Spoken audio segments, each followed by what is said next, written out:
j'aimerais faire une vidéo sur la création de l'homme et de l'univers. Et j'essaye de construire dans ma tête le scénario. Voilà. Dieu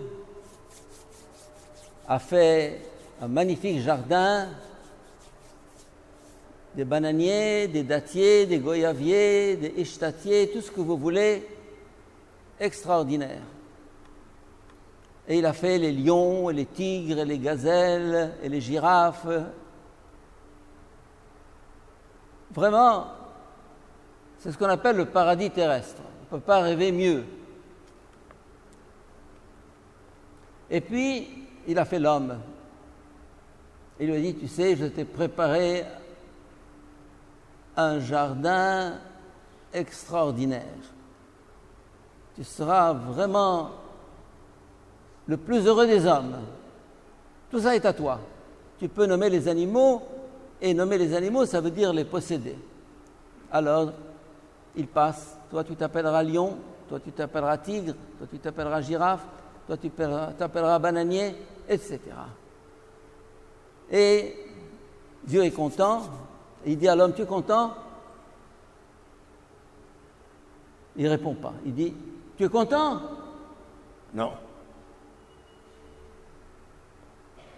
Tout ça, et tu n'es pas content? Non. Et ces arbres, ce gazon, et cette ombre, et ces animaux, et tout ça, c'est à toi. Tu n'es pas content? Non. Ah! Et Dieu, qui est quand même un peu intelligent, il se dit, oui, ben je sais ce qui lui manque. Il lui manque l'essentiel. Les jardins, les fruits, les animaux, tout ça c'est très beau. Et il dit d'accord, j'ai bien compris. Et il fait tomber sur l'homme un profond sommeil. Et dans une opération chirurgicale mystérieuse, il tire la femme. La femme. Et il la lui amène. Ah, il dit, tu as compris, il te faut du temps pour comprendre, mon Dieu. Mais enfin, tu as compris. C'est elle qui me manquait. C'est elle, la femme. Et il se regarde et il tombe amoureux immédiatement.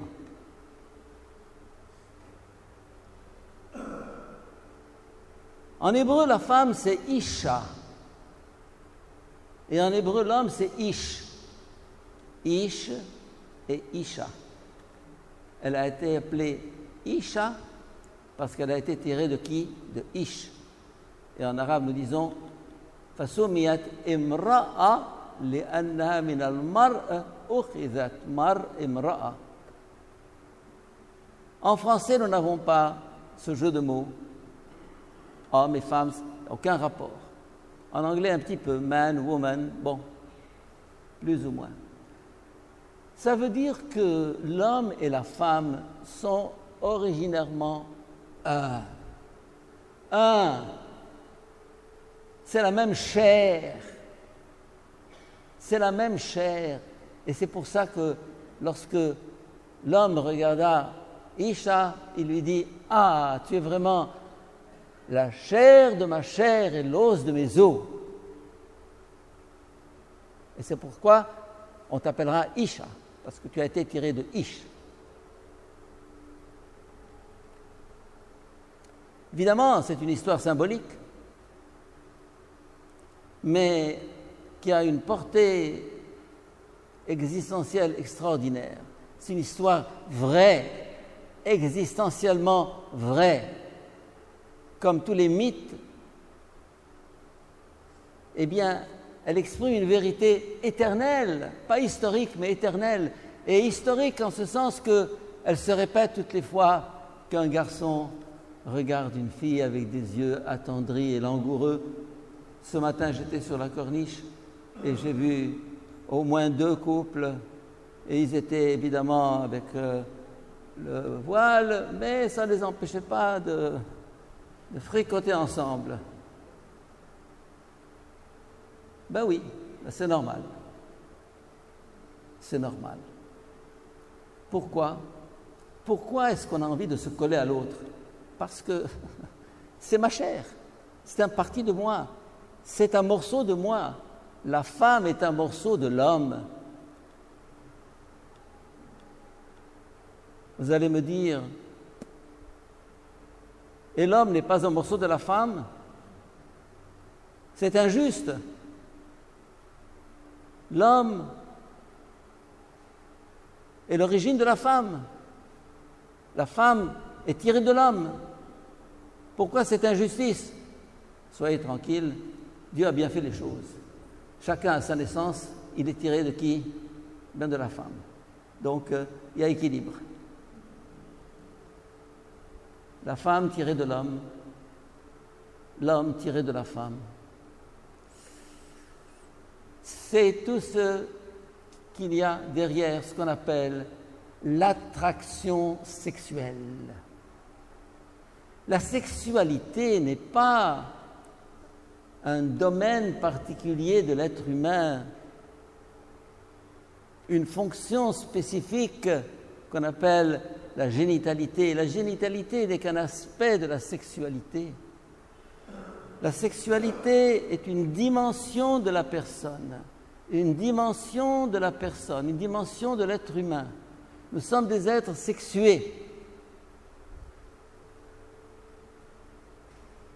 Et le mot sexe, pour ceux qui ne le savent pas,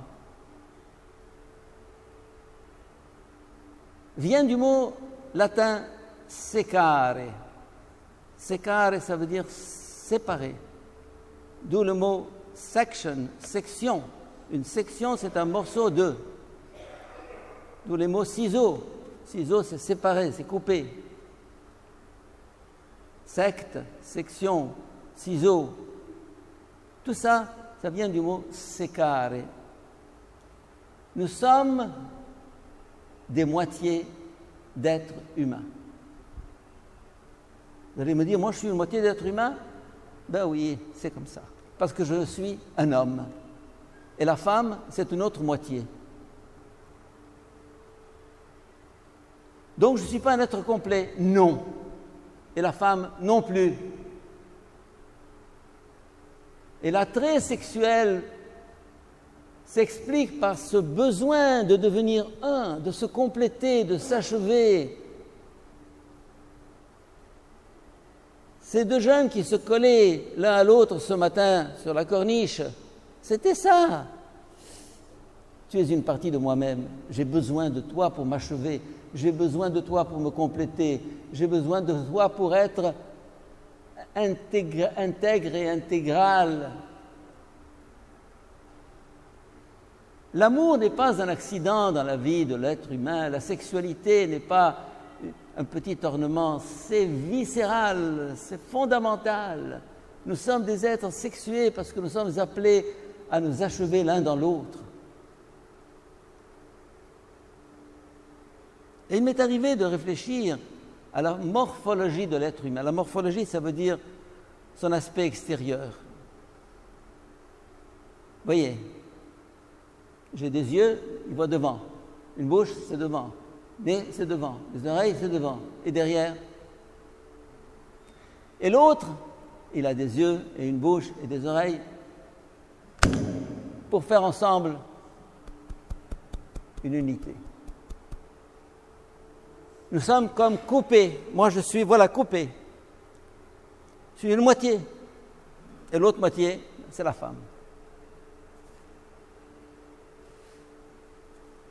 Le mystère sexuel dépasse de loin ce qu'on appelle la génitalité. C'est un mystère qui me constitue. Je ne m'achève que dans un autre, je ne m'achève que dans une autre. Je suis moi-même inachevé, incomplet.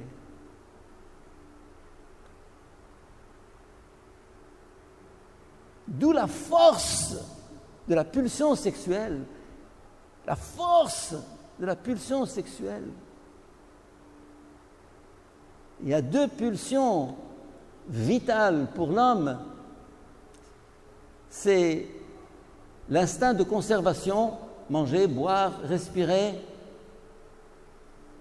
et l'instinct sexuel. Les deux touchent aux racines même de la vie.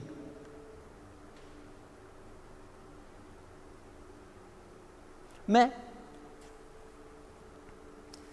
il ne s'agit pas simplement d'un attrait mutuel entre l'homme et la femme. Il s'agit de savoir que lorsque j'aime une femme, ou lorsqu'une femme aime un homme,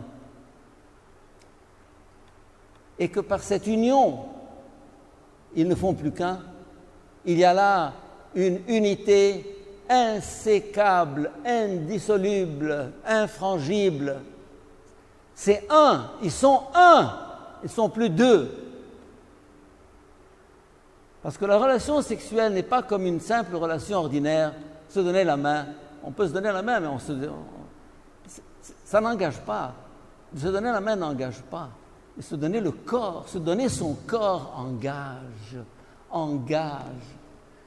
Je n'ai pas un corps, je suis un corps, comme disait Sartre. Le corps n'est pas une chose parmi les choses. Donner son corps, c'est se donner, il faut le savoir. Ce n'est pas neutre de donner son corps.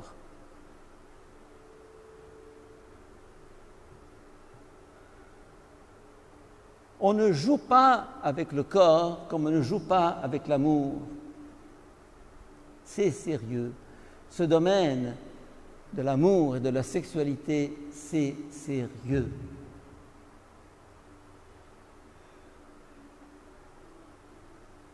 Je me rappelle, avec tant de jeunes qui me disaient « Mais enfin, avant le mariage, on peut, etc. » Je dis « Tu ne donnes ton corps que dans la mesure où tu donnes ta vie. » Le corps et la vie sont les deux dimensions de l'être humain.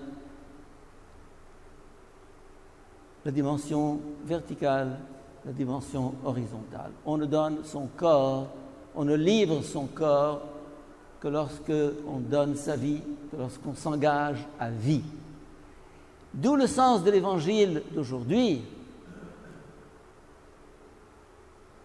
L'adultère, qui consiste à rompre cette unité,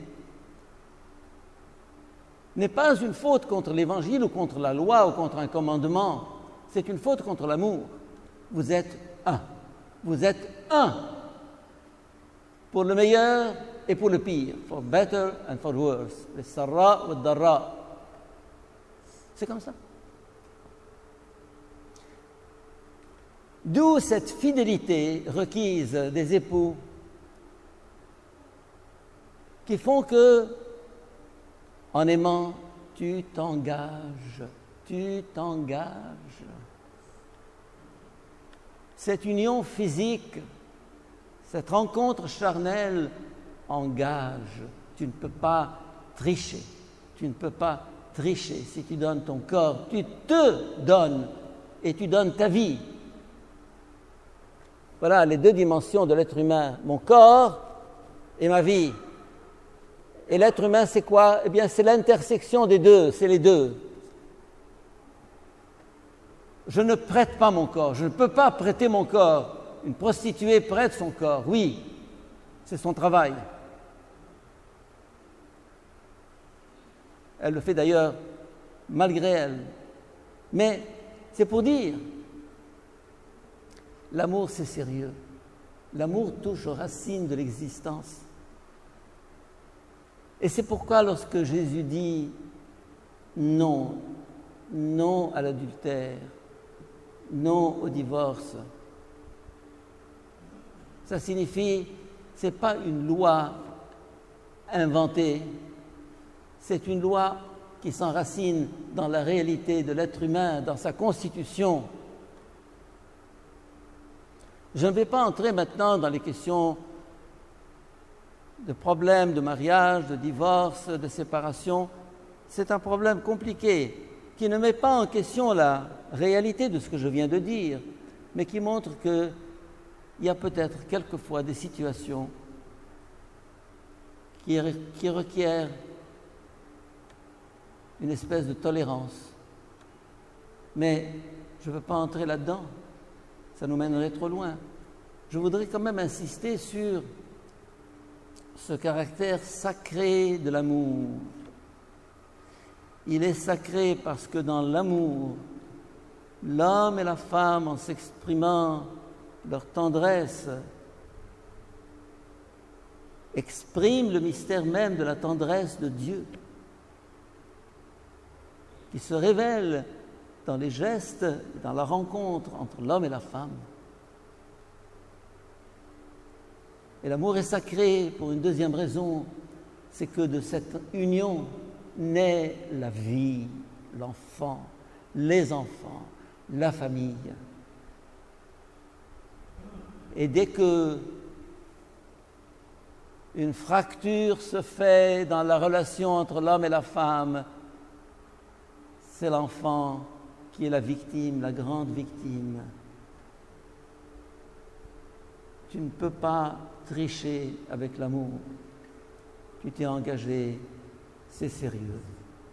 Seigneur, révèle-nous le mystère de la sexualité et de l'amour.